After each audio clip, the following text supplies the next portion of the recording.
அயோத்தி ராமர் கோயில் வளாகத்தில் தொழுகை செய்ய முயன்றதாக காஷ்மீரைச் சேர்ந்த நபர் ஒருவர் கைது செய்யப்பட்டுள்ளார். வெள்ளிக்கிழமை காலை கோயில் வளாகத்துக்குள் நுழைந்த ஒருவர் சீதாதேவியை வழிபடும் பகுதிக்கு அருகில் அமர்ந்து தொழுகை செய்ய தொடங்கியதாக கூறப்படுகிறது. அப்போது அங்கிருந்த பாதுகாப்பு பணியாளர்கள் அவரை தடுத்து நிறுத்தி கைது செய்தனர்.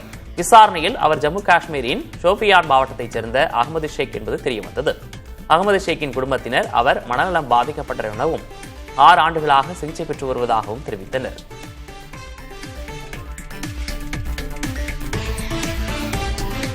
சேலத்தில் சுதேசி இயக்கம் குறித்த விழிப்புணர்வு மாரத்தான் போட்டி நடைபெற்றது. போட்டியை வ.உ. சிதம்பரனார் பேத்தி மரகதம் மீனாட்சி தொடங்கி வைத்தார். 5 கிலோமீட்டர் தூரம் கொண்ட போட்டியில் ஏராளமான மாணவ மாணவியர் கலந்து கொண்டனர். இதேபோல் மேட்டூரில் ரோட்டரி சங்கம் சார்பில் இயற்கையை பாதுகாக்க வலியுறுத்தியும் பண்ணவாடி நீர்த்தேக்க பகுதியை சதுப்புநில பரப்பாக அறிவிக்க வலியுறுத்தியும் விழிப்புணர்வு மாரத்தான் நடைபெற்றது.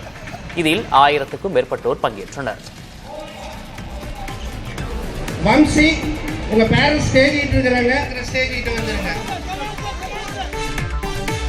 சத்தியமங்கலம் புலிகள் காப்பகத்திற்குட்பட்ட பண்ணாரி அம்மன் கோயில் மதில் சுவர் மீது சிறுத்தை ஒன்று படுத்திருந்த காட்சி சமூக வலைதளங்களில் வைரலாகி வருகிறது.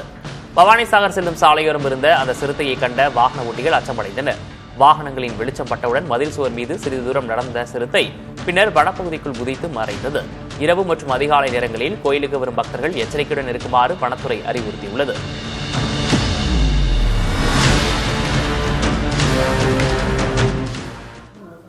பொங்கல் பண்டிகையை முன்னிட்டு சென்னை கோயம்பேட்டில் 7 ஏக்கர் பரப்பளவில் அமைக்கப்பட்டுள்ள சிறப்பு சந்தையில் கரும்பு மற்றும் மஞ்சள் விற்பனை விறுவிறுப்பாக தொடங்கியுள்ளது. மதுரை, திண்டிவனம் உள்ளிட்ட பகுதிகளிலிருந்து 200 டன்னுக்கும் அதிகமான செங்கரும்புகள் சந்தைக்கு வந்துள்ளன. தரத்தை பொறுத்து 15 கரும்புகள் கொண்ட ஒரு கட்டு 300 ரூபாய் முதல் 800 ரூபாய் வரை விற்பனை செய்யப்படுகிறது. அதேபோல் கும்மிடிப்பூண்டி மற்றும் ஆந்திரா மஞ்சள் கொத்துகள் கட்டு 80 முதல் 120 ரூபாய் வரை விற்பனையாகிறது. பண்டிகை நெருங்குவதால் பொதுமக்கள் மற்றும் சில்லறை வியாபாரிகளின் வருகை அதிகரித்து சந்தை களை கட்டியுள்ளது. வார விடுமுறையை முன்னிட்டு திருவண்ணாமலை அண்ணாமலையார் கோயிலில் பல்லாயிரக்கணக்கான பக்தர்கள் குவிந்தனர். தமிழ்நாடு மட்டுமின்றி அண்டை மாநிலங்களிலிருந்தும் வருகை தந்த பக்தர்கள் சுமார் 4 முதல் 5 மணி நேரம் நீண்ட வரிசையில் காத்திருந்து தரிசனம் செய்தனர். சபரிமலை மற்றும் மேல்மருவத்தூர் செல்லும் பக்தர்களின் வருகையும் அதிகரித்துள்ள நிலையில் கோயில் நிர்வாகம் சார்பில் குடிநீர், பிஸ்கெட் மற்றும் பழங்கள் வழங்கப்படுகின்றன.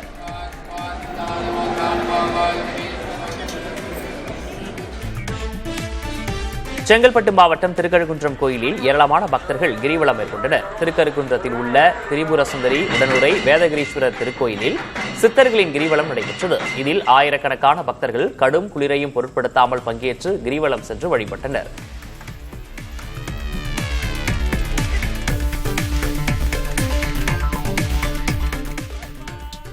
சேலத்தில் திருப்பதி தேவஸ்தானம் சார்பில் ஸ்ரீனிவாச பெருமாள் திருக்கல்யாண உற்சவம் நடைபெற்றது. திருக்கல்யாணத்தை முன்னிட்டு ஸ்ரீதேவி, பூதேவி சமேத ஸ்ரீனிவாச பெருமாள் சிறப்பு அலங்காரத்தில் எழுந்தருளினார். அதைத் தொடர்ந்து நடைபெற்ற திருக்கல்யாண வைபவத்தில் ஆயிரக்கணக்கான பக்தர்கள் பங்கேற்று சாமி தரிசனம் செய்தனர்.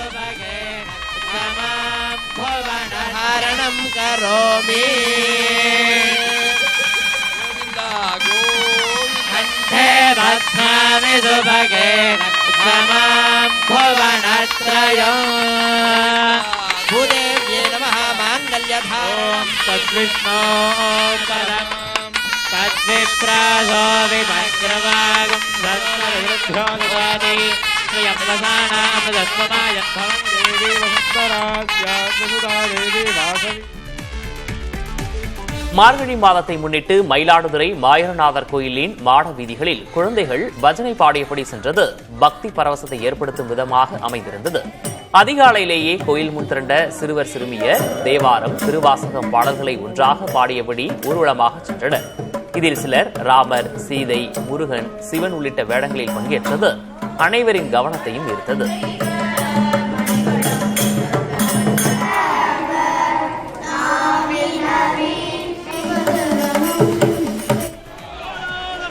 மதுரை மீனாட்சி அம்மன் கோயிலில் அஷ்டமி சப்பர விழா பக்தி பெருக்குடன் நடைபெற்றது. அதிகாலையில் சுந்தரேஸ்வரர் திரியாவிடையுடனும் மீனாட்சி அம்மன் தனி சப்பரத்திலும் எழுந்தருளி 4 மாட வீதிகளில் வலம் வந்தனர். சாரல் மழையையும் பொருட்படுத்தாது அம்மனின் சப்பரத்தை பெண் பக்தர்கள் மட்டுமே வடம் பிடித்து இழுத்துச் சென்றனர். சுவாமி முன்பாக தூவப்பட்ட அரிசியை பசிப்பினி நீக்கும் பிரசாதமாக கருதி பக்தர்கள் போட்டி போட்டு சேகரித்தனர். வழிநெடுகிலும் கைலாய வாத்தியங்கள் முழங்க ஆயிரக்கணக்கான பக்தர்கள் சொக்கநாதா, மீனாட்சி என பக்தி முழக்கமிட்டு இறைவனை தரிசித்தனர்.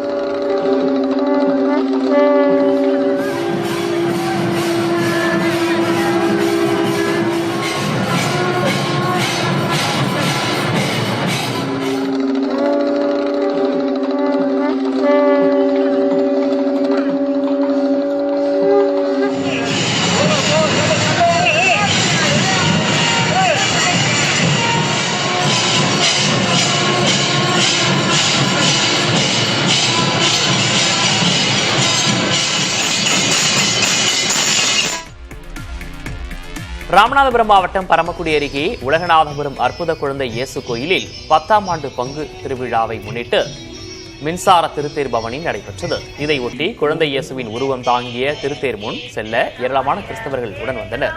தேர்பவனி விழாவை முன்னிட்டு சிறப்பு திருப்பலி நடைபெற்றது.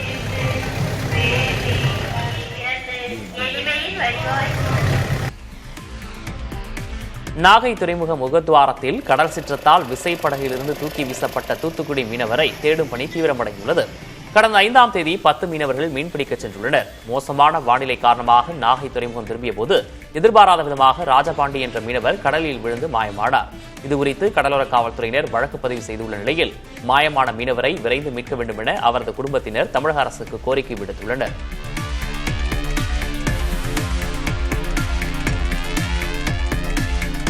பெரம்பலூர் அருகே தனியார் கல்குவாரியில் வெடி வைக்க வந்த நபர் பாறை சரிவில் சிக்கி உயிரிழந்தார். நாட்டார்மங்கலம் கிராமத்தில் அரசு சுங்கத்துறை கட்டுப்பாட்டின் கீழ் தனியார் கல்குவாரி செயல்பட்டு வருகிறது.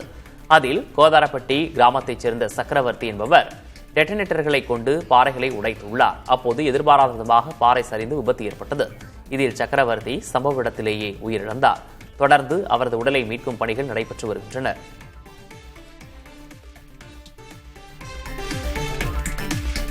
தேனி மாவட்டம் கம்பத்தில் செவ்வந்தி பூக்களின் விலை வீழ்ச்சியால் விவசாயிகள் கவலையடைந்துள்ளனர். கம்பம் சுற்றுவட்டார பகுதிகளில் சுமார் 500 ஏக்கருக்கு மேல் செவ்வந்தி பூக்கள் சாகுபடி செய்யப்பட்டுள்ளன. கடந்த வாரங்களில் கிலோ 70 ரூபாய்க்கு விற்கப்பட்ட செவ்வந்தி பூக்கள் தற்போது வரத்து அதிகரிப்பு காரணமாக 20 ரூபாயாக சரிந்துள்ளது. இதனால் சாகுபடி செலவு கூட கிடைக்காமல் விவசாயிகள் பெரும் இழப்பை சந்தித்துள்ளதாக கூறுகின்றனர். கன்னியாகுமரி மாவட்டம் கோதை ஆற்றில் முதலை நடமாட்டம் உறுதி செய்யப்பட்டதை அடுத்து வனத்துறையினர் தேடுதல் பணியில் ஈடுபட்டுள்ளனர். செங்குழிக்கரை பகுதியில் குடிநீர் தொட்டி மீது முதலை இருக்கும் காட்சிகள் வெளியான நிலையில் களியல் வனத்துறையினர் அங்கு முகாமிட்டு தேடுதல் பணியில் இறங்கியுள்ளனர்.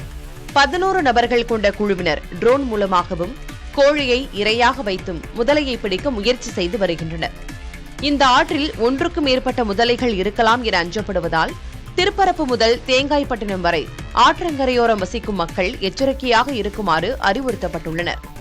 இந்நிலையில் திருப்பரப்பு அருவியின் மேல் பகுதியில் உள்ள படகு தளத்திலிருந்து சுற்றுலா பயணிகள் முதலை நடமாட்டம் உள்ள இடத்தில் படகு சவாரி செய்கின்றனர்.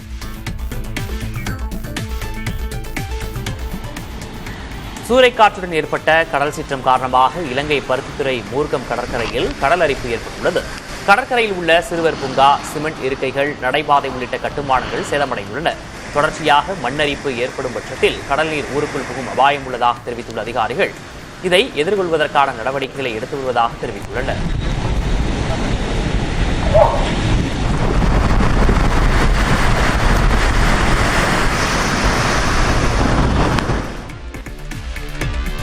காஞ்சிபுரம் காமாட்சியம்மன் கோயிலில் தைப்பொங்கலை முன்னிட்டு கணு உற்சவம் தொடங்கியுள்ளது. சரஸ்வதி லட்சுமியுடன் சேர்ந்து சர்வ அலங்காரத்தில் காமாட்சியம்மன் கணு உற்சவ மண்டபத்தில் எழுந்தருளினார். இதில் இளைய சங்கராச்சாரியார் ஸ்ரீ சத்திய சந்திரசேகரேந்திர சரஸ்வதி சுவாமிகள் கலந்து கொள்ள சிவாச்சாரியார்கள் காமாட்சியம்மனுக்கு சிறப்பு பூஜைகள் செய்து தீபாராதனை காண்பித்தனர். இதில் திரளான பக்தர்கள் கலந்து கொண்டு தரிசனம் செய்தனர்.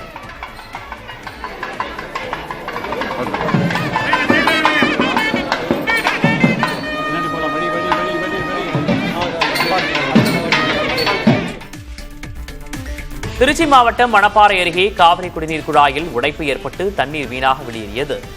மஞ்சம்பட்டி அருகே உள்ள திருச்சி திண்டுக்கல் தேசிய நெடுஞ்சாலை ஓரத்தில் உள்ள காவிரி குடிநீர் குழாயில் திடீரென உடைப்பு ஏற்பட்டது. இதில் லட்சக்கணக்கான லிட்டர் குடிநீர் வீணாக வெளியேறியது. மக்கள் அதிகாரிகளுக்கு தகவல் தெரிவித்ததை தொடர்ந்து குழாயில் தண்ணீர் அனுப்புவது நிறுத்தப்பட்டது.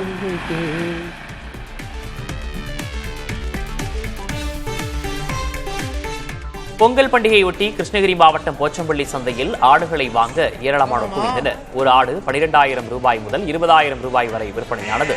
வேலூர், தருமபுரி, சேலம் உள்ளிட்ட மாவட்டங்களைச் சேர்ந்த பல்வேறு வியாபாரிகள் ஆடுகளை வாங்கிச் சென்றனர். இதில் 2,000 ஆடுகள் சுமார் 2 கோடி ரூபாய்க்கு மேல் விற்பனையானதாக கூறப்படுகிறது.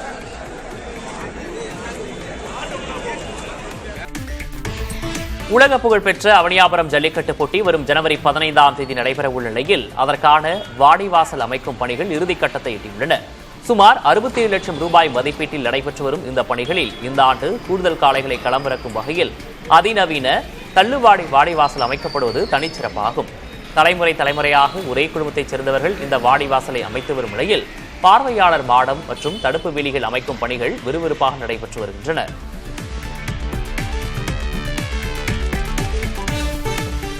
சிவகங்கையில் போக்குவரத்து விதிகள் குறித்து விழிப்புணர்வு ஏற்படுத்தும் விதமாக பள்ளி மாணவர்களின் பேரணி நடைபெற்றது. இதில் 100க்கும் மேற்பட்ட மாணவர்கள் ஹெல்மெட் அணிந்தபடி சிலம்பம் சுற்றியவாறு பேரணியாக சென்றனர். பேரணியின் போது சாலை பாதுகாப்பு, ஹெல்மெட் அணிவதன் முக்கியத்துவம் ஆகியவை குறித்து முழக்கம் எழுப்பினர். இதனுடன் ஹெல்மெட் அணிந்து வந்த இருசக்கர வாகன ஓட்டிகளுக்கு காவல்துறையினர் ரோஜாப்பூ வழங்கி அவர்களை ஊக்குவித்தனர். ஹெல்மெட் அணியாமல் வந்த வாகன ஓட்டிகளுக்கு ஹெல்மெட் கட்டாயம் அணிந்து வர வேண்டும் என காவல்துறையினர் அறிவுறுத்தினர்.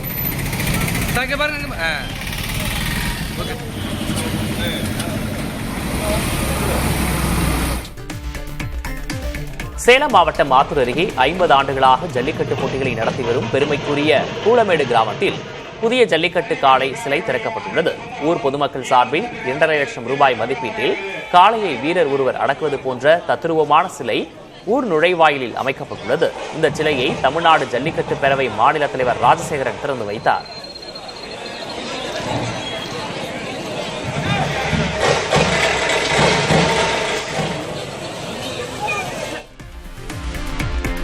தொடர் விடுமுறை காரணமாக திருச்செந்தூரில் பல்லாயிரக்கணக்கான பக்தர்கள் குவிந்தனர். அதிகாலை 3 மணிக்கே கோயில் நடை திறக்கப்பட்டு விஸ்வரூப தரிசனம் மற்றும் சிறப்பு அபிஷேகங்கள் நடைபெற்றன. பல்வேறு மாவட்டங்களிலிருந்தும் பாத யாத்திரையாக வந்த பக்தர்கள் மற்றும் ஐயப்ப பக்தர்கள் கடல் மற்றும் நாழி கிணற்றில் புனித நீராடி நீண்ட வரிசையில் காத்திருந்து சுவாமி தரிசனம் செய்தனர்.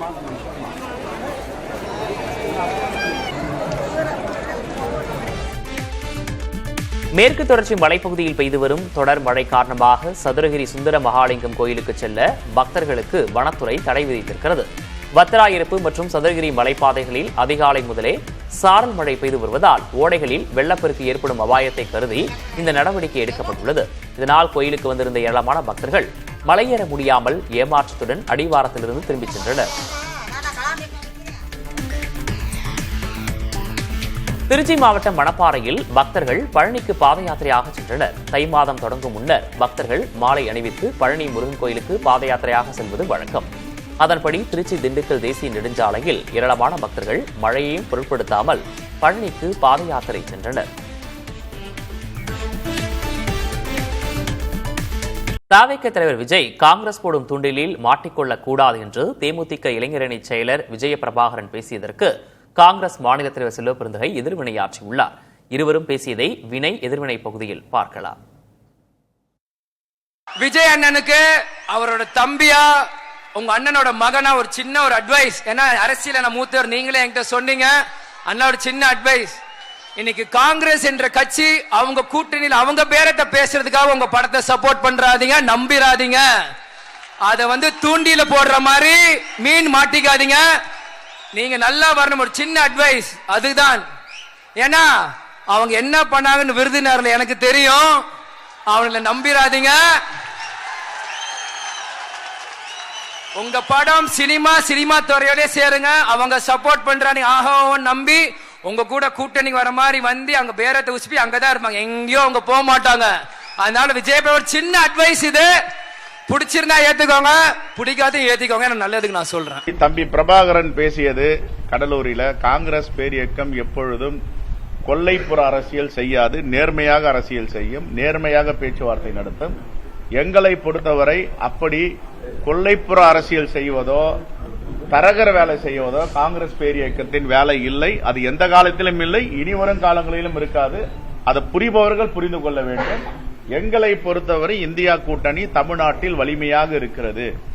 இதை எங்களுடைய தலைமை இந்தியா கூட்டணியோடு பேச்சுவார்த்தை நடத்துவதற்கு ஒரு குழு அமைத்திருக்கிறது. இந்த குழுவுடைய தலைவராக திரு கிரீஷ் சோடங்கர் இருக்கிறார். அவரும் தெளிவாக சொல்லிவிட்டு போயிருக்கிறார், நாங்கள் தாவேகாவோட பேசவில்லை, யாரோட பேசவில்லை, திராவிட முன்னேற்ற கழகத்தோடு பேசிக்கோ. இதுக்கு மேல என்ன வேணும்? ஆபாச உள்ளடக்க படங்கள் உருவாக்கிய விவகாரத்தில் தங்கள் தவறை எக்ஸ் வலைதளம் ஒப்புக்கொண்டுள்ளதாக மத்திய அரசு வட்டாரங்கள் தெரிவித்துள்ளன. மேலும் அரசின் விதிகளுக்கு கட்டுப்படுவதாகவும் அது உறுதியளித்துள்ளதாகவும் அரசு வட்டாரங்கள் கூறியுள்ளன.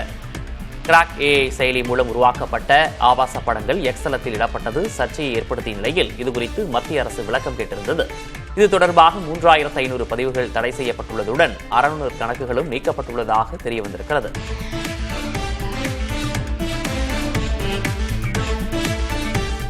எலான் மஸ்கின் கிராக் AI சாட்பாட் இந்தோனேஷியாவில் அதிரடியாக தடை செய்யப்பட்டுள்ளது. பெண்களின் புகைப்படங்களை எளிதில் ஆபாசமாக சித்தரிக்கும் புதிய வகை சாட்பாட்டை கிராக் AI செயலி பயன்பாட்டிற்கு கொண்டு வந்திருப்பது உலக அளவில் பேசுபொருளாகியுள்ளது.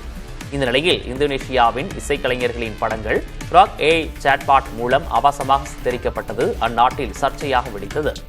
இதனையடுத்து கிராக் AI சேவையை தற்காலிகமாக இந்தோனேஷிய அரசு தடை செய்துள்ளது. இந்தியா, இங்கிலாந்து உள்ளிட்ட நாடுகளும் கிராக் AI நிறுவனத்திடம் இது தொடர்பாக விளக்கம் கேட்டுள்ளனர்.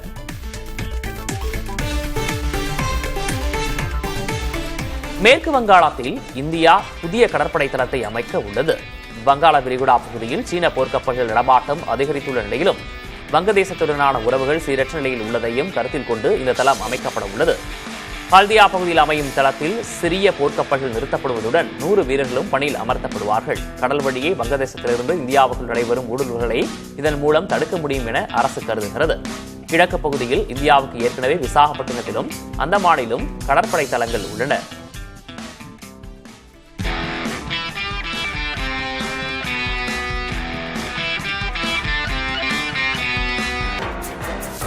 ஜார்க்கண்ட் மாநிலத்தைப் போலவே ஆட்சி அதிகாரத்தில் பங்கு தர வேண்டும் என காங்கிரஸ் MP மாணிக்கம் தாக்கூர் தெரிவித்துள்ளார்.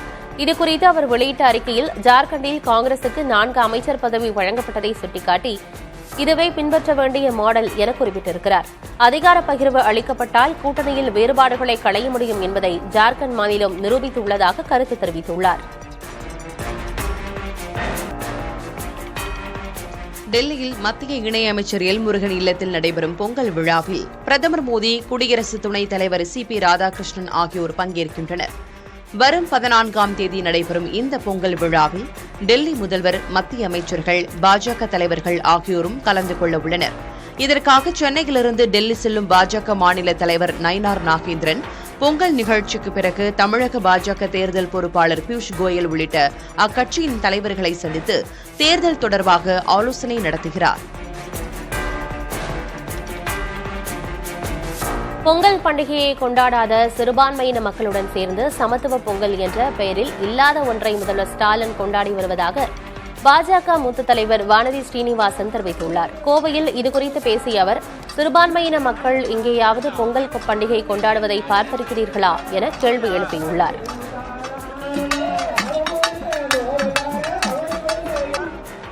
சிறுபான்மை சகோதர சகோதரிகள் எல்லாம் சேர்த்து சமத்துவ பொங்கல்னு இல்லாத ஒன்றை கொண்டாடி கொண்டிருக்கிறார் மாநிலத்தினுடைய முதல்வர். எங்காவது சிறுபான்மை மத மக்கள் பொங்கல் கொண்டாடுவது தமிழர்களுடைய கலாச்சாரத்தோடு, இறைவனை வணங்குகின்ற நிகழ்வோடு, இயற்கை கடவுளான சூரியனை வணங்குவதை யாராவது பார்த்திருக்கிறார்களா? சிறுபான்மை மதத்தவர்கள் அவர்களுடைய பண்டிகைகளை கொண்டாடுகிறார்கள். நாங்கள் அதை மதிக்கிறோம், அவர்களுக்கு எங்கள் வாழ்த்துக்களை தெரிவித்துக் கொள்கிறோம். ஆனால் தமிழகத்திலே இல்லாத ஒன்றாக பொங்கலே கொண்டாடாத ஒரு சமுதாயத்தோடு சேர்ந்து வைத்து இந்து மக்களை ஏமாற்றுவதற்காக சமத்துவ பொங்கல் என்ற ஒன்றை கொண்டாடி கொண்டிருக்கிறார் திரு ஸ்டாலின் அவர்கள். தமிழ்நாட்டிலிருந்து 10,000 பேரை திரட்டி டெல்லியில் உள்ள பிரதமர் மோடி வீட்டை முற்றுகையிடப் போவதாக காங்கிரஸ் மாநில தலைவர் செல்வ பெருந்தகை தெரிவித்துள்ளார். 100 நாள் வேலை திட்டத்தில் மகாத்மா காந்தியின் பெயரை நீக்கியதை கண்டித்து காங்கிரஸ் கட்சியினர் உண்ணாவிரத போராட்டத்தில் ஈடுபட்டனர். சென்னை எழும்பூரில் உள்ள ராஜரத்னம் ஸ்டேடியம் அருகே நடைபெற்ற இப்போராட்டத்திற்கு தலைமையேற்று பேசிய செல்வ பெருந்தகை, பிரதமர் மோடிக்கு மகாத்மா காந்தி பெயரை இந்திய தேசத்திலிருந்து அகற்ற வேண்டும் என்பதுதான் நோக்கம் என விமர்சித்தார். நரேந்திர மோடி அவர்களுடைய வீட்டை முற்றுகையிடும் போராட்டம் அகில இந்திய காங்கிரஸ் கமிட்டி வழிகாட்டுதலிட எல்லா திட்டங்களையும் முடித்த பிறகு தமிழ்நாட்டில் இருந்து 10,000 பேர் திரண்டு நரேந்திர மோடியை உங்கள் வீட்டை தமிழ்நாடு காங்கிரஸ் கமிட்டியின் சார்பாக, இந்திய தேச மக்களின் சார்பாக முற்றுகையிடுகிறோம். அனைவரும் தமிழால் இணைந்தால்தான் இன்று தரணியை வென்று வருவதாக துணை முதல்வர் உதயநிதி ஸ்டாலின் தெரிவித்துள்ளார். சென்னை நந்தம்பாக்கத்தில் உள்ள வர்த்தக மையத்தில் அயலக தமிழர் தினம் 2026 விழாவை துணை முதல்வர் தொடக்கி வைத்தார். தமிழால் இணைவோம், தரணியால் உயர்வோம் என்ற கருப்பொருளோடு நடைபெறும் இந்த கண்காட்சியில் உணவு, கலாச்சாரம், வணிகம், கைவினைப் பொருட்கள், தமிழ் இலக்கியம் சார்ந்த 252 காட்சியரங்குகள் திறந்து வைக்கப்பட்டன. தொடக்க விழாவில் உரையாற்றிய உதயநிதி ஸ்டாலின், ஒன்றாக இணையாத எந்த இனமும் உயர்ந்ததாக வரலாறு இல்லை என குறிப்பிட்டார். தமிழ் மொழி என்பது நம் அனைவரையும் இணைக்கக்கூடிய ஒரு மொழி.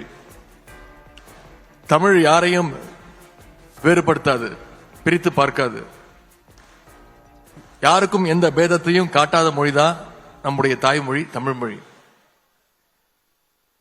தமிழ் என்ற அடையாளத்திற்கு முன்னாடி வேற எந்த அடையாளமும் நிக்க முடியாது, போட்டி போட முடியாது. அனைவரும் தமிழால இணைந்ததால தான் இன்னைக்கு தரணியை வென்று கொண்டிருக்கின்றோம்.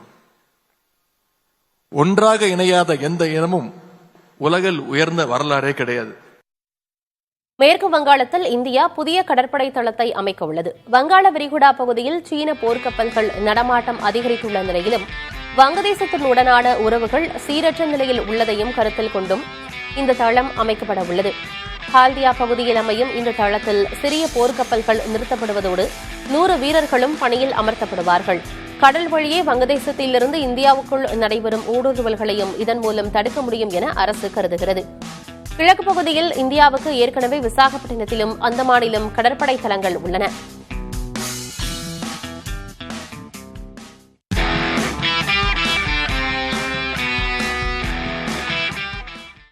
ஈரானை அமெரிக்கா தாக்க தயாராகி வருவதாக தகவல் வெளியாகியுள்ளது.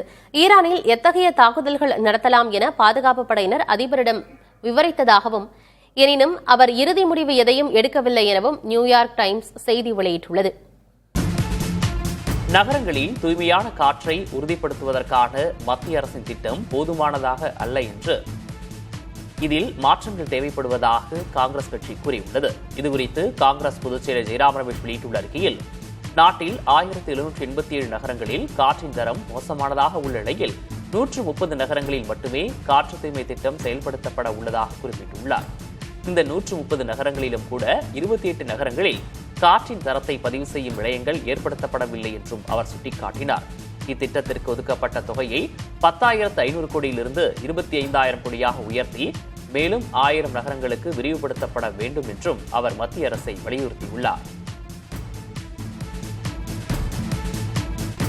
தலைநகர் டெல்லியில் வீசும் குளிரலை காரணமாக வெப்பநிலை கடுமையாக குறைந்து மக்களின் இயல்பு வாழ்க்கை பாதிக்கப்பட்டுள்ளது.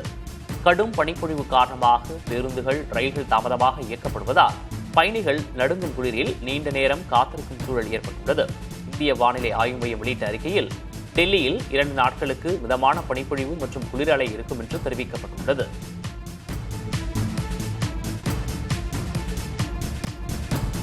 தாழ்வான பகுதிகளில் தீவிர பனிப்பொழிவு மற்றும் பனிமூட்டம் நிலவுவதால் ஜம்மு காஷ்மீரில் உள்ள உதம்பூர் மலைப்பகுதிகளுக்கு ஏராளமான கழுகுகள் இடம்பெயர்ந்து வருகின்றன.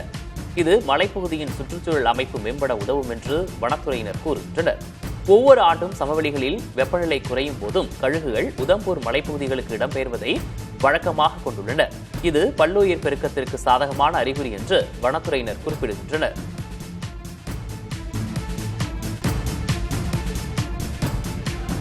சபரிமலை கோயில் தங்க முறைகேடு விவகாரத்தை நடுநிலையான அமைப்பு மூலம் விசாரிக்க வேண்டும் என மத்திய உள்துறை அமைச்சர் அமித்ஷா வலியுறுத்தியுள்ளார். 2 நாள் பயணமாக கேரளா சென்றுள்ள அமித்ஷா நிர்வாகிகளுடன் தேர்தல் ஆயத்த பணிகள் குறித்து விவாதித்தார். பின்னர் பேசிய அவர், சபரிமலை தங்க முறைகேடு குறித்து முதல் தகவல் அறிக்கை குறிப்பிட்ட சிலரை காப்பாற்றும் வகையில் உள்ளதாக அவர் குறிப்பிட்டார். எனவே வழக்கை நடுநிலையான அமைப்பிடம் ஒப்படைக்க வலியுறுத்தி மாநிலம் முழுவதும் பாஜக போராட்டங்களை முன்னெடுக்கும் என்றும் குறிப்பிட்டார். சபரிமலை தங்கம் திருட்டு விவகாரத்தை மாநில அரசு தற்போது விசாரித்து வருகிறது. இந்திய வாகன சந்தையில் கடந்த 2 ஆண்டுகளாக திருப்பம் ஏற்பட்டுள்ளது. விற்பனை வேகத்தில் பைக்குகளை ஸ்கூட்டர்கள் முந்தியுள்ளன. இந்திய இருசக்கர வாகன சந்தையில் பைக்குகள் ஆரம்ப காலத்திலிருந்தே ஆதிக்கம் செலுத்தி வருகின்றன. எரிபொருள் செலவு குறைவு, இந்திய சாலைகளுக்கு ஏற்றவை என இதற்கான காரணங்கள் நீள்கின்றன. தற்போதும் இவை இந்திய இருசக்கர வாகன சந்தையில் சுமார் 68 விழுக்காடு பங்கையும், ஸ்கூட்டர்கள் 31 விழுக்காடு பங்களிப்பையும், மொபட்டுகள் 1 விழுக்காடு பங்களிப்பையும் பெற்றுள்ளன. எனினும் விற்பனை வளர்ச்சி விகிதத்தில் கடந்த 2 ஆண்டுகளாக பைக்குகளை ஸ்கூட்டர்கள் முந்தியுள்ளன. 2023ஆம் ஆண்டில் பைக்குகளின் விற்பனை வளர்ச்சி 9.2 விழுக்காடாகவும், ஸ்கூட்டர்களின் விற்பனை வளர்ச்சி 9 விழுக்காடாகவும் இருந்தது. 2024இல் இது முறையே 14 விழுக்காடு மற்றும் 21 விழுக்காடாக இருந்தது. 2025இல் முதல் 10 மாதங்களில் பைக்குகளின் விற்பனை வளர்ச்சி வீதம் 1 விழுக்காடு குறைந்தது. ஆனால் ஸ்கூட்டர்களின் விற்பனை வளர்ச்சி வீதம் 10.7 விழுக்காடாக இருந்தது. இதே நிலை நீடித்தால் இன்னும் சில ஆண்டுகளில் அதிகம் விற்கும் இருசக்கர வாகனங்கள் பட்டியலில் பைக்குகளை, ஸ்கூட்டர்கள் பின்னுக்கு தள்ளிவிடும் நிலை உள்ளது. பெண்களின் பொருளாதார முன்னேற்றம், நெரிசல் மிகுந்த நகரங்களில் ஓட்ட எளிதானவை, பொருள் விநியோக சேவைக்கு ஏற்ற வாகனமாக இருப்பது, பராமரிப்பு செலவு குறைவு என இதற்கு பல காரணங்கள் கூறப்படுகின்றன. மேலும் மின்சார ஸ்கூட்டர்கள் வருகையும் அச்சந்தையின் வேகத்துக்கு காரணமாகிவிட்டது. 2026 ஸ்கூட்டர்களின் விற்பனை மேலும் வேகம் எடுக்கும் என்று பிரபல சந்தை மதிப்பீட்டு நிறுவனங்களான கேரேஜ், இக்ரா ஆகியவை கணித்துள்ளன.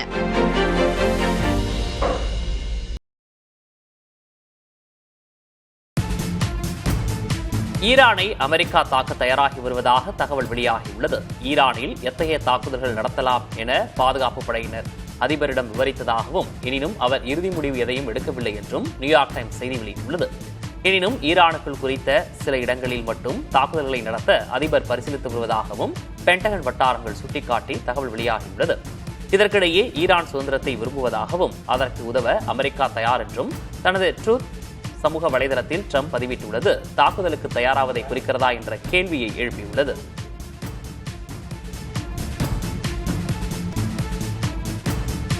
அமெரிக்க படைகள் தங்களை தாக்கினால் தக்க பதிலடி தரப்படும் என ஈரான் எச்சரித்துள்ளது. ஈரானில் விலைவாசி உயர்வுக்கு எதிராக தொடங்கிய மக்கள் போராட்டம் தற்போது ஆட்சி மாற்றத்தை வலியுறுத்தி மேலும் தீவிரமடைந்து வருகிறது. இதை கட்டுப்படுத்த நடத்தப்பட்ட தாக்குதலில் இறந்தவர்களின் எண்ணிக்கை 116ஆக உயர்ந்துள்ளது. போராடும் மக்களுக்கு ஆதரவாக களமிறங்குவோம் என அமெரிக்கா கூறியுள்ளது பெரும் பதற்றத்தை ஏற்படுத்தியுள்ளது. இந்நிலையில் இதுகுறித்து பேசிய ஈரான் நாடாளுமன்ற சபாநாயகர் முகமது பஹர் குவாலிபாஃப் தாங்கள் தாக்கப்பட்டால் அமெரிக்காவுக்கும் இஸ்ரேலுக்கும் பதிலடி உறுதி என தெரிவித்தார். இக்கட்டான இந்த தருணத்தில் அந்நிய தேசத்தின் சதிக்கு துணை போக வேண்டாம் என ஈரான் மக்களை அந்நாட்டின் அதி உயர் தலைவர் அலி காமேனி கேட்டுக் கொண்டுள்ளார். ஈரானில் ஆட்சி மாற்றத்தை வலியுறுத்தி அமெரிக்க வெள்ளை மாளிகை முன் ஆர்ப்பாட்டம் நடைபெற்றது. இப்போராட்டத்தில் பங்கேற்றவர்கள் ஈரான் அதிபர் காமேனிக்கு எதிராக முழக்கங்களை எழுப்பினர். ஈரானில் ஆட்சி மாற்றத்திற்கு அமெரிக்கா உதவ வேண்டும் என்றும் போராட்டக்காரர்கள் குரல் எழுப்பினர். கொட்டும் மழையில் இப்போராட்டம் நடைபெற்றது.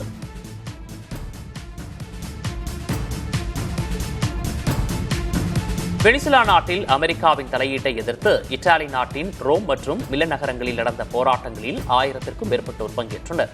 அமெரிக்க தூதரகத்தை முற்றுகையிடச் சென்ற போராட்டக்காரர்களை காவல்துறையினர் தடுத்து நிறுத்தினர். கிரீஸ் தலைநகர் ஏத்தன்ஸிலும் ட்ரம்ப் அரசை கண்டித்து போராட்டக்காரர்கள் குரல் எழுப்பினர். அமெரிக்க ஏகாதிபத்திய அரசு வெனிசுலாவை தொடர்ந்து கியூபா, மெக்சிகோ, கிரீன்லாந்து ஆகிய நாடுகளை குறிவைப்பதாகவும் அவர்கள் குரல் எழுப்பினர். இதற்கிடையே வெனிசுலாவில் இருந்து சென்ற மேலும் ஒரு எண்ணெய் கப்பலை அமெரிக்கா சிறைபிடித்துள்ளது. இதோடு அமெரிக்கா கைப்பற்றியுள்ள கப்பல்களின் எண்ணிக்கை 5ஆக உயர்ந்துள்ளது.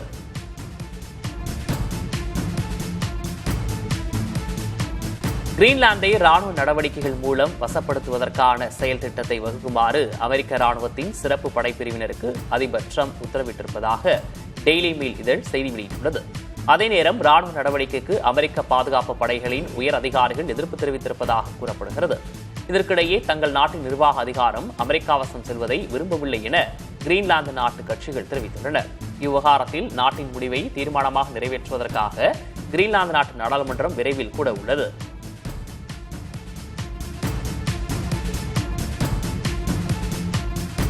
வெனிசுலாவிற்கும் புகுந்து அதிபர் மதுரோவை அமெரிக்க படைகள் தூக்கிச் சென்ற செயல் உலகெங்கும் பெரும் வியப்பையும் மிரட்சியையும் ஏற்படுத்திய நிலையில் அது குறித்த புதிய தகவல் ஒன்று வெளியாகியுள்ளது. வெனிசுலா தலைநகரில் புகுந்த அமெரிக்க வீரர்கள் ஒரு வகை கருவி மூலம் அதிபயங்கரமான கூர்மைப்படுத்தப்பட்ட ஒலிகளை எழுப்பி அதன் மூலம் எதிராளிகளுக்கு தலை உள்ளிருந்து வெடிப்பது போன்ற உணர்வு ஏற்பட்டதாக தெரிகிறது. அப்போது வெனிசுலா வீரர்கள் ரத்த வாந்தி எடுத்ததுடன் மூக்கிலிருந்தும் ரத்தம் கொட்டியதாக கூறப்படுகிறது. இதன் மூலம் அவர்களை செயலிழக்க செய்து வெறும் 20 அமெரிக்க வீரர்கள் அதிபர் மதுரோவை எளிதில் கடத்திச் சென்றதாக கூறப்படுகிறது. அமெரிக்காவிடம் உள்ள இந்த புதுமையான தொழில்நுட்ப ஆயுதம் தற்போதுதான் வெளிச்சத்திற்கு வந்துள்ளது.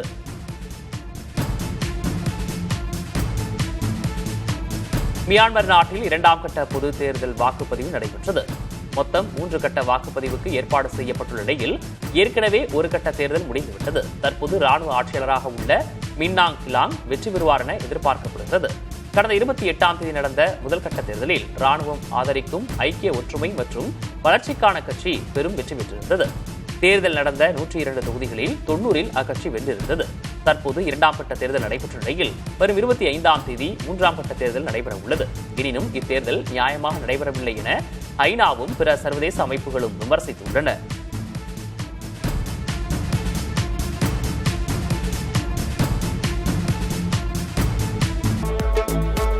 முதல்வரும் திமுக தலைவருமான மு.க. ஸ்டாலின் தலைமையில் பிப்ரவரி 8ஆம் தேதி திமுகவின் சென்னை மண்டல வாக்குச்சாவடி முகவர்கள் மாநாடு நடைபெறும் என கட்சி தலைமை அறிவித்துள்ளது. விழுப்புரத்தில் நடைபெறும் இந்த வாக்குச்சாவடி முகவர்கள் மாநாடு தேர்தல் பிரச்சாரத்தை தீவிரப்படுத்தும் வகையில் ஏற்பாடு செய்யப்பட்டுள்ளது. முன்னதாக திருவண்ணாமலையில் இளைஞர் அணி மாநாடு, திருப்பூரில் மகளிர் அணி மாநாடுகளை நடத்திய திமுக அதன் தொடர்ச்சியாக வாக்குச்சாவடி முகவர்கள் மாநாட்டை நடத்தவிருப்பது குறிப்பிடத்தக்கது. அனைவரும் தமிழால் இணைந்துள்ளதாக இன்று தரணியை வென்று வருவதாக துணை முதல்வர் உதயநிதி ஸ்டாலின் தெரிவித்துள்ளார். சென்னை நந்தம்பாக்கத்தில் உள்ள வர்த்தக மையத்தில் அயலக தமிழர் தினம் 2026 விழாவை துணை முதல்வர் தொடங்கி வைத்தார். தமிழால் இணைவோம், தரணியால் உயர்வோம் என்ற கருப்பொருளோடு நடைபெறும் இந்த கண்காட்சியில் உணவு, கலாச்சாரம், வணிகம், கைவினைப் பொருள்கள், தமிழ் இலக்கியம் சார்ந்த 252 காட்சி அரங்குகள் திறந்து வைக்கப்பட்டன. கரூர் விவகாரம் தொடர்பான வழக்கில் சிபிஐ விசாரணைக்கு ஆஜராக டெல்லி செல்லும் விஜய்க்கு பாதுகாப்பு கேட்டு அம்மாநில காவல்துறைக்கு தவேக மனு அளித்துள்ளது. திங்கட்கிழமை காலை 10 மணிக்கு நடைபெறும் சிபிஐ விசாரணைக்காக சென்னையிலிருந்து டெல்லி செல்லும் தவேக தலைவர் விஜய் அங்குள்ள தனியார் நட்சத்திர விடுதியில் 2 நாட்கள் தங்க திட்டமிட்டுள்ளதாக சொல்லப்படுகிறது. இதனால் தவேக சார்பில் விஜய்க்கு பாதுகாப்பு வேண்டும் என மின்னஞ்சல் மூலம் டெல்லி காவல்துறைக்கு மனு அளிக்கப்பட்டுள்ளது.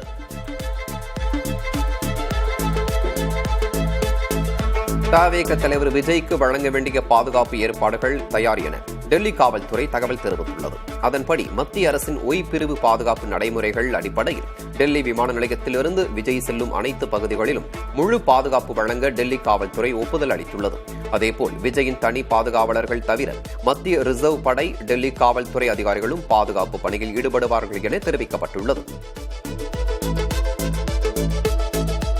கரூர் விவகாரத்தில் சிபிஐ விசாரணைக்கு ஆஜராகும் தவேக தலைவர் விஜய்க்கு வழங்கப்பட்ட சம்மன் குறித்த விவரங்கள் வெளியாகியுள்ளன. அதன்படி கடந்த மாதம் தவேக நிர்வாகிகளிடம் சிபிஐ நடத்திய விசாரணையின் அடிப்படையில் சாட்சியத்திற்காக மட்டுமே விஜய் அழைக்கப்பட்டுள்ளதாக தகவல்கள் தெரிவிக்கின்றன. குறிப்பாக குற்றம் நடைபெற்ற விதம் அல்லது அது தொடர்பான தகவல் குறிப்பிட்ட நபருக்கு தெரியும் என்ற கோணத்தில் விஜயிடம் விசாரணை நடத்தப்படும் என தெரிகிறது. பொங்கல் பண்டிகை ஜனவரி 15ஆம் தேதி கொண்டாடப்பட உள்ள நிலையில் 13ஆம் தேதி முதல் ஆம்னி பேருந்து கட்டணம் 3 மடங்கு உயர்த்தப்பட்டுள்ளது. இதனால் பயணிகள் கவலை அடைந்துள்ளனர். வழக்கமாக சென்னையிலிருந்து திருநெல்வேலி செல்வதற்கு 1400 ரூபாய் முதல் 1800 ரூபாய் வரை வசூலிக்கப்பட்டு வந்த நிலையில் தற்போது குறைந்தபட்சம் 2000 ரூபாய் முதல் அதிகபட்சம் 4200 ரூபாய் வரை கட்டணம் நிர்ணயித்து பயணிகளை அதிர்ச்சிக்கு உள்ளாக்கியுள்ளனர். சென்னையிலிருந்து கோவை செல்ல 800 ரூபாய் முதல் 1200 ரூபாய் வரை கட்டணம் வசூலிக்கப்பட்டு வந்த நிலையில் தற்போது அதிகபட்சமாக 3000 ரூபாய் வரை நிர்ணயிக்கப்பட்டுள்ளது. மதுரைக்கு 700 ரூபாய் முதல் 1100 ரூபாய் வரை கட்டணம் இருந்த நிலையில் பொங்கலை முன்னிட்டு அதிகபட்சமாக 3500 ரூபாய் வசூலிக்கப்படுகிறது. மாநகர போக்குவரத்து கழகம் சார்பில் 20 டபுள் டக்கர் பேருந்துகள் வாங்கப்படும் என்றும் முதற்கட்டமாக சென்னையில் நடைமுறைக்கு வரும் என்றும் போக்குவரத்துத்துறை அமைச்சர் எஸ். சிவசங்கர் கூறினார். பொங்கல் பண்டிகையை முன்னிட்டு கட்டணம் கொள்கையில் ஈடுபடும் ஆம்னி பேருந்துகள் மீது நடவடிக்கை எடுக்கப்படும் என்று கூறிய அவர் அரசு பேருந்துகளில் முன்பதிவு செய்து பயணிப்பவர்களின் எண்ணிக்கை அதிகரித்துள்ளதாகவும் கூறினார். ஒடிசா மாநிலம் புரி கடற்கரையில் அமைக்கப்பட்ட பிரம்மாண்ட சிவபெருமான் மணல் சிற்பத்தை காண திரளான மக்கள் வருகை புரிந்தனர். குஜராத்தில் உள்ள புகழ்பெற்ற சோமநாதர் ஆலயத்தின் 1000 ஆண்டு கால ஆன்மீக பயணத்தை கொண்டாடும் வகையில் சிற்ப கலைஞர் சுதர்சன் பட்நாயக் 5 அடி உயரத்தில் சிவலிங்கம் மற்றும் சிவபெருமான் முகத்தை கடற்கரையில் மணல் சிற்பமாக வடித்துள்ளார். அதைச் சுற்றி 108 சிறிய சிவலிங்கங்களும் வடிவமைக்கப்பட்டுள்ளன. மதிமுக பொதுச் செயலர் வைகோ மதுரை மாவட்டம் சிட்டம்பட்டி பகுதியிலிருந்து தனது 10ஆம் நாள் சமத்துவ நடைபயணத்தை துவக்கினார். திருச்சியிலிருந்து மதுரை நோக்கி சமத்துவ நடைபயணம் மேற்கொண்டு வரும் வைகோ ஞாயிற்றுக்கிழமையன்று மதுரை ஒத்தக்கடை அருகே உள்ள சிட்டம்பட்டி பகுதியிலிருந்து நடைபயணம் மேற்கொண்டார். அப்போது வைகோவுக்கு மதிமுக கட்சியினர் மற்றும் தொண்டர்கள் சிறப்பான வரவேற்பு அளித்தனர். இந்த நடைபயணத்தின் போது போதை ஒழிப்பு உள்ளிட்ட பதாகைகளை ஏந்தி தொண்டர்கள் விழிப்புணர்வு ஏற்படுத்தினர். சட்டவிரோத கும்பலுடன் தொடர்புடையதாக கூறப்படும் திருச்சி தனியார் மருத்துவமனையின் சிறுநீரக மாற்று அறுவை சிகிச்சை உரிமம் ரத்து செய்யப்பட்டுள்ளது. சிறுநீரக மாற்று அறுவை சிகிச்சையில் பல்வேறு முறைகேடுகள் நடைபெற்றதாக புகார் எழுந்தது. இது தொடர்பாக தமிழக அரசின் மருத்துவ மற்றும் ஊரக நலப்பணிகள் கூடுதல் இயக்குநர் சமர்ப்பித்த முதற்கட்ட விசாரணை அறிக்கையின் அடிப்படையில் மருத்துவ ஊரக நலப்பணிகள் இயக்குநரகம் நடவடிக்கை எடுத்துள்ளது. மருத்துவ மேற்படிப்பு மற்றும் உயர் சிறப்பு மருத்துவ மாணவர்களின் பிணைப்பு காலத்தை ஓராண்டாக குறைக்க கோரிக்கை எழுந்துள்ளது. இது தொடர்பாக தமிழ்நாடு உறைவிட மருத்துவர்கள் சங்கத்தின் சார்பில் தமிழக அரசின் சுகாதாரத்துறை முதன்மை செயலருக்கு மனு அளிக்கப்பட்டுள்ளது. 2023ஆம் ஆண்டு வெளியிடப்பட்ட அரசாணையின்படி அந்த ஆண்டில் படிப்பை முடித்த மாணவர்களுக்கு பிணைப்பு காலம் ஓராண்டாக குறைக்கப்பட்ட நிலையில் பணிச்சுமையை கருத்தில் கொண்டு 2021-2025 பேட்ச் மாணவர்களுக்கும் இந்த சலுகையை விரிவுபடுத்த வேண்டும் என கோரிக்கை வைக்கப்பட்டுள்ளது. கொடைக்கானல் மலைப்பகுதிகளில் காற்றுடன் கூடிய மழை பெய்தது. வார இறுதி விடுமுறையொட்டி மலைப்பகுதிக்கு வருகை தந்த சுற்றுலா பயணிகள் பலத்த மழையினால் சுற்றுலா தலங்களை காண முடியாமல் ஏமாற்றத்துடன் ஊர் திரும்பும் நிலை ஏற்பட்டது. இந்த தொடர் மழையால் பொதுமக்களின் இயல்பு வாழ்க்கை பாதிக்கப்பட்டுள்ளதோடு சுற்றுலா பயணிகளை நம்பியுள்ள விடுமுறை கால வணிகமும் பாதிக்கப்பட்டது. இதேபோல உதகை மற்றும் கோத்தகிரி சுற்றுவட்டார பகுதிகளில் பரவலாக மழை பெய்தது. தொடர் மழையால் நெல்லை மாவட்டம் மணிமுத்தாறு அருவியில் நீர்வரத்து திடீரென அதிகரித்துள்ளது. மலைப்பகுதிகளில் பெய்யும் மழையால் எந்த நேரத்திலும் வெள்ளப்பெருக்கு ஏற்படலாம் என்பதால் சுற்றுலா பயணிகளின் பாதுகாப்பு கருதி அருவியில் குளிக்க வனத்துறை தடை விதித்துள்ளது. இதனால் வார விடுமுறையொட்டி அருவிக்கு வந்திருந்த சுற்றுலா பயணிகள் ஏமாற்றத்துடன் திரும்பி சென்றனர். கோவை பொள்ளாச்சி வால்பாறை மலைப்பாதையில் பகல் நேரங்களிலும் கடும் பனிமூட்டம் நிலவுகிறது. குறிப்பாக அட்டகட்டி, வாட்டர் ஃபால்ஸ் உள்ளிட்ட பகுதிகளில் எதிரே வரும் வாகனங்கள் தெரியாத அளவிற்கு பனி மூடி உள்ளதால் வாகன ஓட்டிகள் மெதுவாக செல்கின்றனர். இரவு நேரங்களில் கடும் குளிரும் நிலவுவதால் பொதுமக்களின் இயல்பு வாழ்க்கை பாதிக்கப்பட்டுள்ளது. கொடைக்கானல் மலைப்பகுதியில் உள்ள வனத்துறை சுற்றுலா தலங்களான தூண்பாறை, குணா குகை, பைன் மரக்காடுகள் மற்றும் மோயர் சதுக்கம் ஆகிய இடங்களுக்கு செல்ல திங்கட்கிழமை முதல் புதிய கட்டுப்பாடுகள் விதிக்கப்பட்டுள்ளன. இனி இந்த இடங்களுக்குள் நுழைய நேரடியாக பணம் செலுத்தி ரசீது பெறும் முறை கிடையாது. அதற்கு பதிலாக இணைய வழியில் மட்டுமே கட்டணம் செலுத்தி QR கோடு ரசீது பெற வேண்டும் என வனத்துறை அறிவித்துள்ளது. விடுமுறை தினத்தையொட்டி கன்னியாகுமரியில் ஏராளமான சுற்றுலா பயணிகள் குவிந்தனர். அதிகாலையிலேயே முக்கடல் சங்கமத்தில் திரண்ட மக்கள் திருவள்ளுவர் சிலை மற்றும் சூரிய உதயத்தை கண்டு ரசித்தனர். பகவதி அம்மன் கோயிலிலும் பக்தர்கள் கூட்டம் அதிகரித்து காணப்பட்டது. தொடர் விடுமுறை காரணமாக திருச்செந்தூரில் பல்லாயிரக்கணக்கான பக்தர்கள் குவிந்தனர். அதிகாலை 3 மணிக்கு கோயில் நடை திறக்கப்பட்டு விஸ்வரூப தரிசனம் மற்றும் சிறப்பு அபிஷேகங்கள் நடைபெற்றன. பல்வேறு மாவட்டங்களில் இருந்து பாத யாத்திரையாக வந்த பக்தர்கள் மற்றும் ஐயப்ப பக்தர்கள் கடல் மற்றும் நாழி கிணற்றில் புனித நீராடி நீண்ட வரிசையில் காத்திருந்து தரிசனம் செய்தனர். வார விடுமுறையை ஒட்டி திருவண்ணாமலை அண்ணாமலையார் கோயிலில் பல்லாயிரக்கணக்கான பக்தர்கள் குவிந்தனர். தமிழ்நாடு மட்டுமின்றி அண்டை மாநிலங்களிலிருந்தும் வருகை தந்த பக்தர்கள் சுமார் 4 முதல் 5 மணி நேரம் நீண்ட வரிசையில் காத்திருந்து தரிசனம் செய்தனர். சபரிமலை மற்றும் மேல்மருவத்தூர் செல்லும் பக்தர்களின் வருகையும் அதிகரித்துள்ள நிலையில் கோயில் நிர்வாகம் சார்பில் குடிநீர், பிஸ்கெட் மற்றும் பழங்கள் வழங்கப்பட்டன. மதுரை மீனாட்சி அம்மன் கோயிலில் அஷ்டமி சப்பர விழா பக்தி பெருக்குடன் நடைபெற்றது. அதிகாலையில் சுந்தரேஸ்வரர் பிரியாவிடையுடனும் மீனாட்சி அம்மன் தனி சப்பரத்திலும் எழுந்தருளி 4 மாட வீதிகளில் வலம் வந்தனர். சாரல் மழையையும் பொருட்படுத்தாது அம்மனின் சப்பரத்தை பெண் பக்தர்கள் மட்டுமே வடம் பிடித்து இழுத்துச் சென்றனர். சென்னை அடுத்த ஆவடியில் தனியார் மகளிர் கல்லூரியில் பொங்கல் விழா சிறப்பாக கொண்டாடப்பட்டது. விழாவை முன்னிட்டு மாணவிகள் பாரம்பரிய உடை அணிந்தும் கரகாட்டம், மயிலாட்டம் மற்றும் ஒயிலாட்டம் உள்ளிட்ட பாரம்பரிய நடனங்களை ஆடியும் அசத்தினர். தொடர்ந்து சினிமா பாடல்களுக்கு மாணவிகள் உற்சாகமாக நடனமாடி மகிழ்ந்தனர். பொங்கல் பண்டிகையை முன்னிட்டு பல்வேறு மாவட்ட கல்லூரிகளில் கொண்டாட்டங்கள் களை கட்டின. ராமநாதபுரம் மாவட்டம் பரமக்குடி தனியார் கல்வியியல் கல்லூரியில் நடைபெற்ற பொங்கல் விழாவில் மாணவ மாணவிகள் பாரம்பரிய உடை அணிந்து பொங்கல் வைத்தும் ஆடி பாடியும் மகிழ்ந்தனர். இதேபோல் கரூர் மாவட்டம் கோடங்கிப்பட்டி தனியார் மகளிர் அறிவியல் கல்லூரியில் நடைபெற்ற பொங்கல் விழாவில் ஏராளமானோர் கலந்து கொண்டனர். மாணவிகள் நடனமாடியும் பேராசிரியர்கள் மற்றும் ஓட்டுநர்கள் விளையாட்டுப் போட்டிகளில் பங்கேற்றும் மகிழ்ந்தனர்.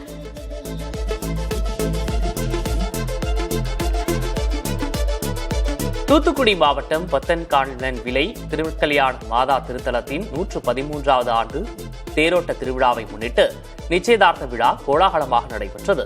ஆயிரக்கணக்கான கிறிஸ்தவர்கள் மேளதாளங்கள் முழங்க புடவை, பழங்கள் மற்றும் சீர்வரிசை பொருட்களை ஊர்வலமாக எடுத்து வந்தனர். மாதாவிற்கு தங்க கிரீடம் அணிவிக்கப்பட்டு நிச்சயதார்த்த அறிக்கை வாசிக்கப்பட்டதுடன் பக்தர்களுக்கு வெற்றிலை பாக்கு வழங்கப்பட்டது. வெனிசுலா நாட்டில் அமெரிக்காவின் தலையீட்டை எதிர்த்து இத்தாலி நாட்டின் ரோம் மற்றும் மிலன் நகரங்களில் நடந்த போராட்டங்களில் 1000க்கும் மேற்பட்டோர் பங்கேற்றனர். அமெரிக்க தூதரகத்தை முற்றுகையிடச் சென்ற போராட்டக்காரர்களை காவல்துறையினர் தடுத்து நிறுத்தினர். கிரீஸ் தலைநகர் ஏத்தென்ஸிலும் ட்ரம்ப் அரசை கண்டித்து போராட்டக்காரர்கள் குரல் எழுப்பினர். அமெரிக்க ஏகாதிபத்திய அரசு வெனிசுலாவை தொடர்ந்து கியூபா, மெக்சிகோ, கிரீன்லாந்து ஆகிய நாடுகளை குறிவைப்பதாகவும் அவர்கள் குரல் எழுப்பினர். இதற்கிடையே வெனிசுலாவிலிருந்து சென்ற மேலும் ஒரு எண்ணெய் கப்பலை அமெரிக்கா சிறைபிடித்துள்ளது. கிரீன்லாந்து தீவை கைப்பற்றப் போவதாக அமெரிக்க அதிபர் டொனால்டு ட்ரம்ப் அறிவித்திருந்த நிலையில் அதற்கு கிரீன்லாந்து தலைவர்கள் கடும் கண்டனம் தெரிவித்துள்ளனர். அமெரிக்கர்களாகவோ அல்லது டென்மார்க் நாட்டு குடிமக்களாகவோ இருக்க தாங்கள் விரும்பவில்லை என தெரிவித்துள்ள அவர்கள் கிரீன்லாந்து நாட்டு மக்களாகவே இருக்க விரும்புவதாக கூறியுள்ளனர். கிரீன்லாந்தின் எதிர்காலத்தை கிரீன்லாந்து நாட்டு மக்களே தீர்மானிக்க வேண்டும் என அந்நாட்டு பிரதமர் ஜென்ஸ் டெரிக் நீல்சன் தெரிவித்துள்ளார். தனது நோபல் பரிசை அமெரிக்க அதிபர் டிரம்புக்கு வழங்கப் போவதாக வெனிசுலா எதிர்க்கட்சித் தலைவர் கொரினா மச்சாடோ அறிவித்துள்ள நிலையில் அதை ஏற்க நார்வீஜியன் நோபல் கமிட்டி மறுத்துள்ளது. வெனிசுலா அதிபர் மதுரோ கைது செய்யப்பட்டதற்கு ஆதரவாக பேசியுள்ள மச்சாடோ அதற்கு நன்றி கூறும் விதமாக நோபல் பரிசை டிரம்புக்கு வழங்குவதாக அறிவித்திருந்தார். இந்நிலையில் இதுகுறித்து அறிக்கை வெளியிட்டுள்ள நார்வீஜியன் நோபல் கமிட்டி நோபல் பரிசை பகிர்ந்து கொள்ளவோ திரும்ப பெறவோ அல்லது வேறொருவரிடம் வழங்கவோ முடியாது என்று தெரிவித்துள்ளது.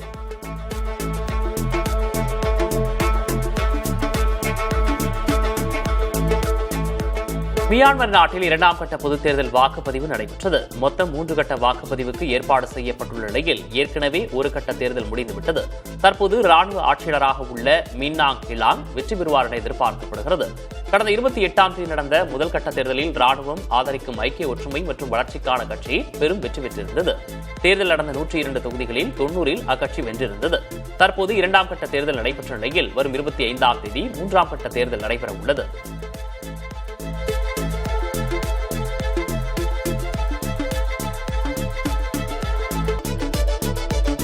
இந்தியா நியூசிலாந்து இடையேயான ஒருநாள் போட்டி தொடரிலிருந்து ரிஷப் பண்ட் விலகியுள்ளார். இரு அணிகளுக்கும் இடையேயான ஒருநாள் தொடர் இன்று தொடங்கிய நிலையில் ரிஷப் பண்ட் பயிற்சியில் ஈடுபட்டிருந்தார்.